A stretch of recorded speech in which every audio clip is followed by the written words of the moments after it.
Good evening to all. Today we are discussing about the acute pain versus chronic pain. तो acute pain क्या होता है और chronic pain क्या होता है, ये तो पता है कि जो acute pain होता है जो मंथ कुछ वीक से लेकर और कुछ मंथ्स में रिजॉल्व हो जाता है। जो chronic pain है वो या तो किसी डिजीज़ कंडीशन से एसोसिएटेड होता है या फिर वो किसी चोट की वजह से या फिर किसी इंजरी की वजह से जो ईयर्स तक रहता है।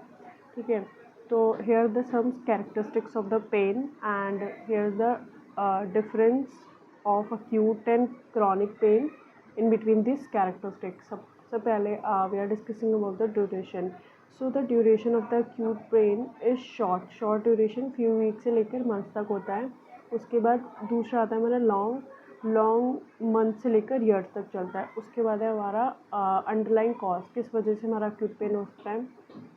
अक्यूट पेन जो है उसका जो कॉज है वो आइडेंटिफाइबल होगा कि हम उसे पता है हमें कि वो किस वजह से हुआ है, या फिर हमें वो ये पता है कि हमें इंजरी हुई है या कुछ भी। तो ये एक तरीके से प्रोटेक्टिव है नेचर में, क्योंकि हमें पता है कि हमें इंजरी हुई है तो हमें पेन हो रहा है, तो ये तरीके से प्रोटेक्टिव है, हमें उसे ठीक करना है, हमें उसका ट्रीटमेंट लेना है। जबकि जो दूसरा है क्रॉनिक पेन, ये किसी वजह से हो सकता है, जैसे नर्व डैमेज है, क्रोनिक पेन हो रहा है, जैसे हमारा डीप वेन थ्रोम्बोसिस में क्रॉनिक पेन होता है और हम सोचते हैं कि लीव इट, बट वो इंटरनली क्या है, एक नर्व को डैमेज हो रहा है।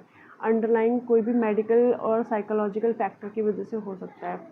ठीक है, उसके बाद ट्रीटमेंट, हम कोई भी पेन मेडिकेशन ले लेते हैं और रेस्ट करते हैं और फिजिकल थेरेपी लेते हैं, एक्यूट पेन रिजॉल्व हो जाता है with in weeks and months. लेकिन क्रॉनिक पेन है, हमें उसमें कॉम्बिनेशन ऑफ मेडिकेशंस लेनी पड़ती है, फिजिकल एंड साइकोलॉजिकल थेरेपी भी, और लाइफस्टाइल चेंजेस भी हमें करने पड़ते हैं। जैसे कि हमें वॉकर से चलना पड़ता है अगर इतना क्रॉनिक पेन होता है, अगर टीवी हो गया है, deep vein thrombosis, TVT example है। जैसे कि एक्यूट पेन का हमारा स्प्रेन हो गया, मुँह जाना एंकल में, एंड कोई भी कट या फिर बर्न, डेंटल पेन, ये एग्जाम्पल है।